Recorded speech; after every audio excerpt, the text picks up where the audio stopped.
I'm absolutely delighted to welcome my guest here, Alec Drew, who's travelled from Dublin to chat to me about all things business. Alec was a business mentor for us during the COVID pandemic, and Alec provides mentoring and business coaching for SMEs, mostly established SMEs who want to actually grow their business. Welcome, Alec. Thank you very much. And when you invited me down to the sunny southeast, I thought I was going to get some sun. So I've been disappointed already. So let's move it on. Don't worry, the sun is coming around the corner, I assure you, Alec. Great. Alec, tell me, what, in your opinion, of 40 years you've been in business and you are now helping other businesses grow, what are the important components of running a successful business? The great news is that business is not rocket science. Unless you work for NASA, of course. But business is not rocket science. Business can be divided into two very simple component parts. Number one is the service or product that you're selling and the knowledge, skills, and experience that you bring to that to put it into the marketplace. That's the first piece of it. And we all do that. That's what's the motivation for setting up a business. The second piece, though, and it's not taught, is the business of running a business. And that hasn't changed in millennia. But most people don't study it. And hence, that's why they struggle in business. That's why they come to people like me.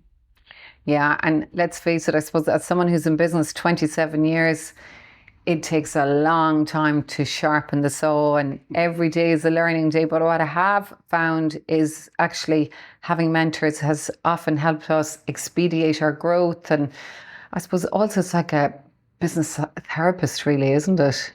Shoulder to cry on for business, because it's a lonely place for most business owners and SME business owners on their own.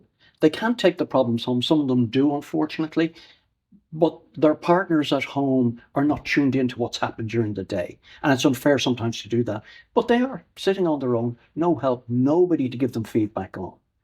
And let me give you an example of how it worked for me. I had business coaches and mentors myself. I have to. If I didn't believe in it, I couldn't be doing it myself. And I had a very good business idea. It was a fantastic business idea.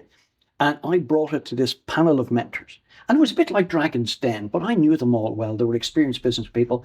And I presented it to them. And it took about an hour and 10 minutes. And I can say when I left that meeting, I was able to give that a decent burial because it died a death and it was torn to shreds.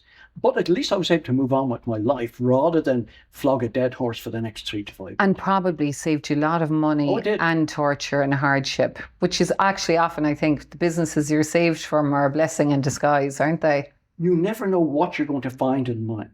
I had somebody who approached me who had a very, very good idea in photography, that he saw faces in rocks.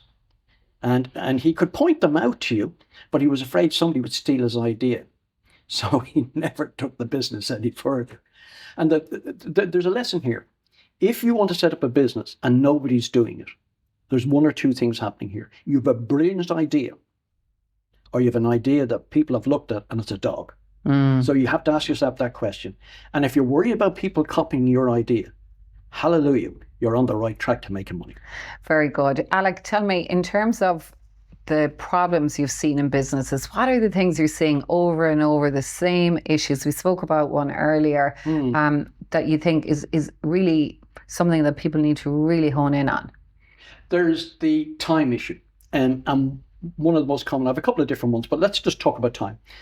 Business owners continually tell me they've no time. I'm up to here in doing. But you have to ask, what are they up to here doing? I don't know whether you know the old woodcutter story, if I can use it as an analogy. It's about the guy who lives in the forest with his wife and 2 children. And from morning to evening, he's chopping down wood with an axe. And that's all he can do. And that just keeps their head up just above the water. And one day a guy taps him on the shoulder and says, I'd like to show you something. He says, I'm too busy. He says, no, this will change your life. He says, no, I'm too busy. I need to put all my time into this. So as the guy's walking off, he says, I suppose you couldn't use a chainsaw. So this is what happens in business. Sometimes you have to put in a little extra, but you will pull back huge amounts. Email is a typical example of it. The amount of time people are spending on email. In fact, the stats are out that 30% of productivity has been lost per employee per annum on poor usage of email.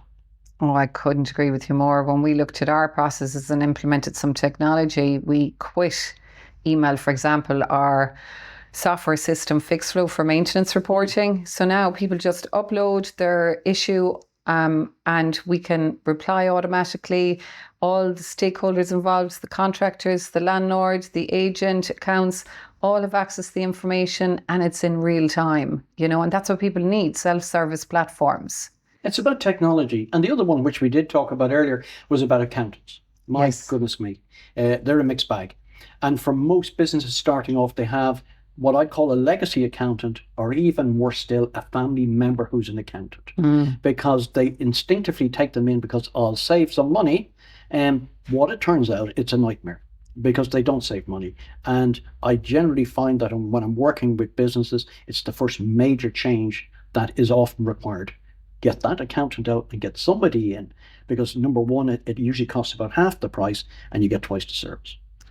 And you need someone who's minding the money and making sure that all the charges are going through. That's a real issue in loads of businesses. I know that. And interestingly, ourselves, we recently outsourced our accounts and in the last 12 months, and we've saved an eye-watering amount of money. There we go. Eye-watering, and also in terms of efficiencies and everything, so much more improved. And I was speaking to an accountant recently who told me the amount of big companies he goes into, he's an accountant, he has an accountancy practice where there is enormous wastage because of poor accounting. He said it's phenomenal. I said, are they bigger and smarter companies than me? He said, Regina, they're way bigger and allegedly way more smarter. I was like, that just gives me comfort. It does, and it upsets me, I'll tell you why. Because there are people out there making money despite their best efforts. Yeah, I know. And so really top tip here so far is one, bring in some outside expertise. We all need mentoring. I'm 27 years in business, always had a mentor. And reanalyze your accounts department, make sure that everything is as it should be, or maybe get an external audit done and see and look around for outsourcing. Alec, you're meeting lots of business owners. What are the common challenges that you're seeing when you're talking to them? The most common one is that they're actually doing quite well, but could do a lot better. And the reason that they're being held back is the fact is that the processes they're using are up here, as opposed to being written down.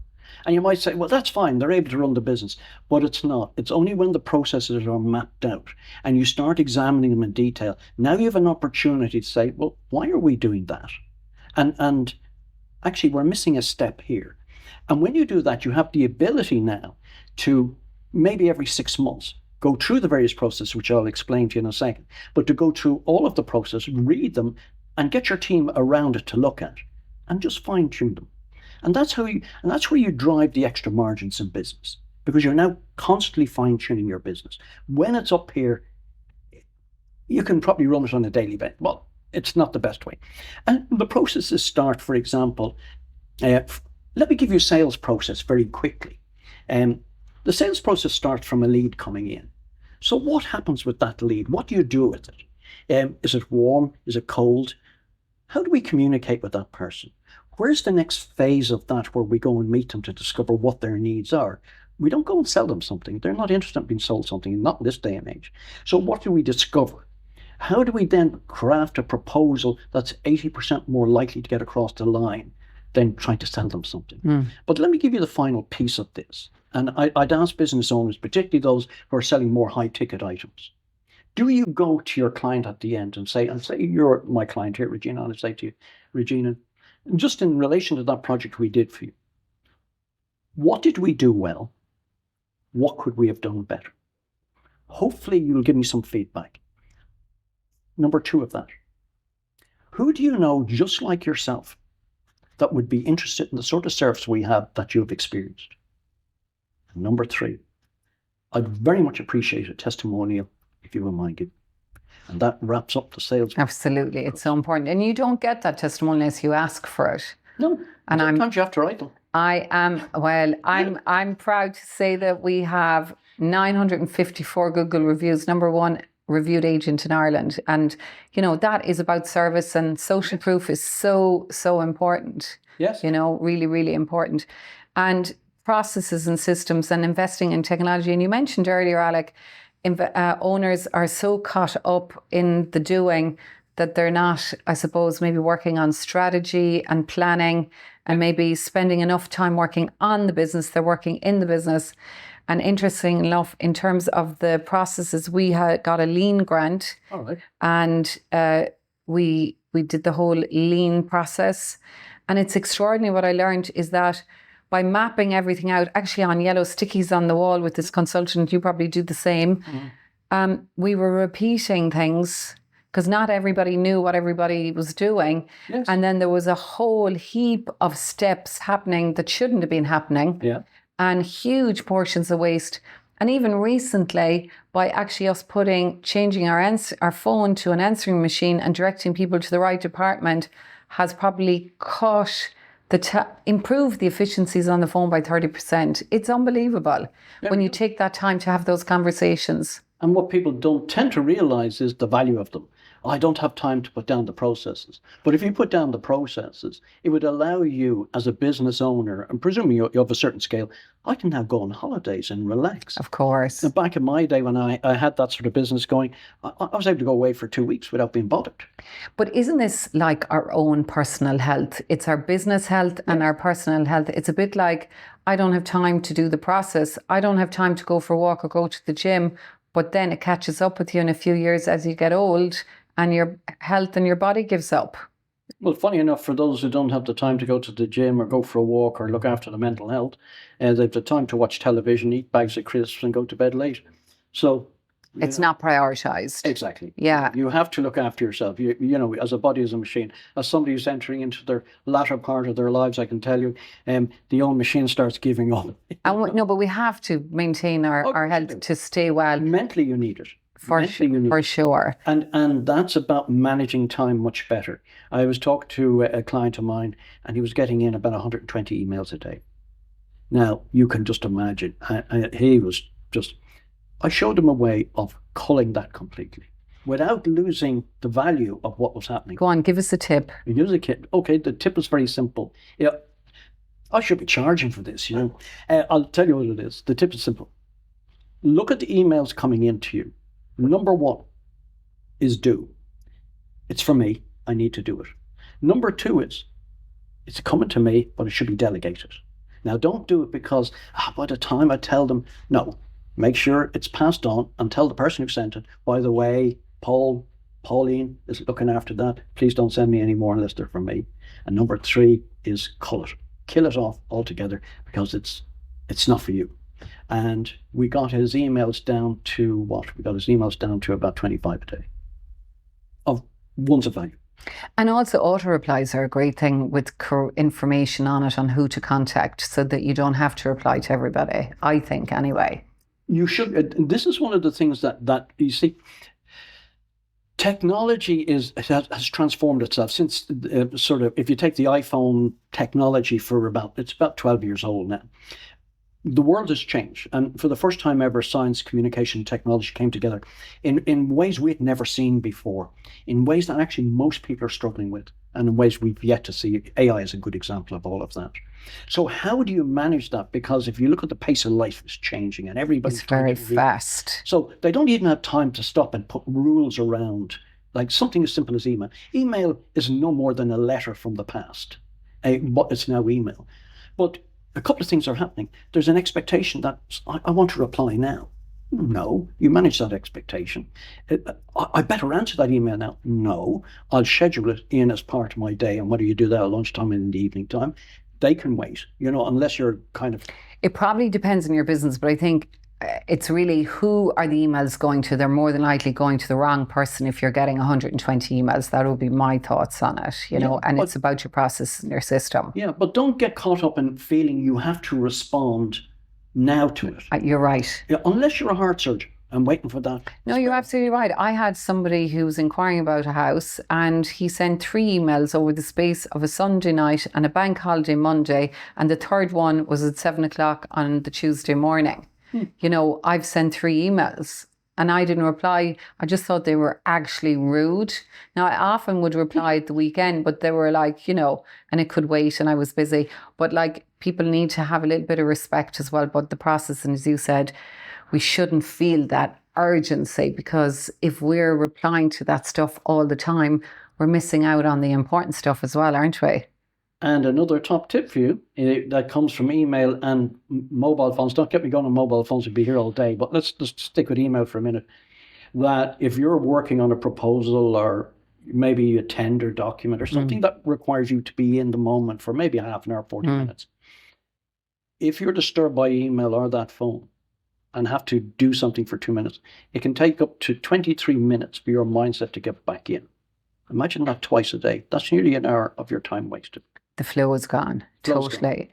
So what other tips have you got before you leave us and head back to the big smoke, Alec? The big smoke, I actually just a local story that amused me. You told me where to park down in Waterside, which is very nice. And I went up to the machine and it's 50 cents an hour. And this elderly lady came up to me and she said, gosh, isn't it so expensive? And I was laughing because Dublin is up to $3.85 an hour, depending on where you're parking, you know. That's why I don't drive into town anymore. All I'd suggest to people is there is loads of free tips and advice. And I'm going to give people access to my website, alecwdrew.com, not alecdrew.com. There's some person. And it's ALEC. ALEC, thank you for reminding me. And it's W. Drew because there is a person called Alec Drew in the UK. Not good to me. And there's a lot of free information. The latest article I put up there was last week, and I think there's like 50 or 60 apps, most of them free, that you can use in your business today that will make a difference to you. Very good. And there's always articles and blogs, and you can contact me, and I'll talk to you for free. And if it's going to cost you money, I'll tell you in advance. So that's the best I can do for you. So my takeaways so far are the importance of spending time on the business, not working in it all the time. The importance of managing your emails, how much time is lost, and managing people's expectations. Also, obviously, really big one is the finance department.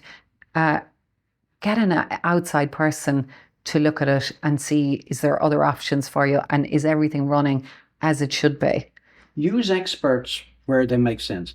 The number of people, for example, that are trying to handle their own marketing, but don't understand marketing. So also, they hate it. They're bad at it and spend an inordinate amount of time doing it. When if they were to go out selling some of their products, they'd probably take in 3 times the income and have a load left over after paying for an expert to do it. Makes total sense, Alec. And obviously the other one is to bring in an expert, a mentor to help you go from good to great or grow your business. Any last piece of nugget that I can drag out of you before you go? I don't know, yeah. I'm parting with so much here. Yeah. No, it's always great to talk to you, Regina. You know, you're a prime example of what good business looks like. And I'm delighted that the estate agency business you have, you and I have talked in the past. And one of the things is the ability, actually, we just talked about this, and I'll finish on this definitely. You remember I suggested to you, don't tell people anything, the ability to say no. Oh, yes. Not all business is good business. Yes. Make sure that if you have something that you're not comfortable doing, don't take it because there's some revenue coming out of it. The stress, strain, and all that goes around that is probably not worth it. It's interesting, and I will share for the audience, like we've got amazing clients and really good clients who, you know, we love helping and give us great energy. But back in COVID, there was 1 or 2 that were a little bit out of order, shall we say. Yes. And there was one day where one guy was actually very abusive to me, and I got really upset after the call, and I rang in. I said, Alec, you're like my business therapist on the day.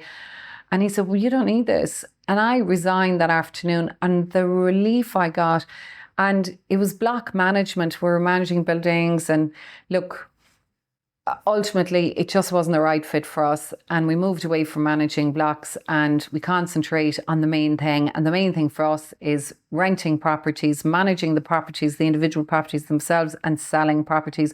And we love it. And that was just not the right space for us anymore. We'd done it for 12 years, and 1 or 2 new clients involved were just unreasonable. And I have to say, transformational stuff. So I do think it's probably actually the best piece of advice that we got at the end. Thank you. Let's finish on that, and I'll say thank you very much. Thank you. Well, Alec, it was great to see you. We'll put a link to Alec's details if you want to check Alec out and see more. And actually showed a really interesting, your website. It's called Oh, the other one, the SME Business. Yeah, what's that called? SME Business Show. Yeah, that looks really interesting. I'm going to check that out now over the next couple of days. Yeah. Thank you so much for watching. Thank you, Alec. And as I always say, Gurv Mila and Slongafol. And if you like what you are watching, we'd really appreciate it if you'd subscribe and share. Thank you.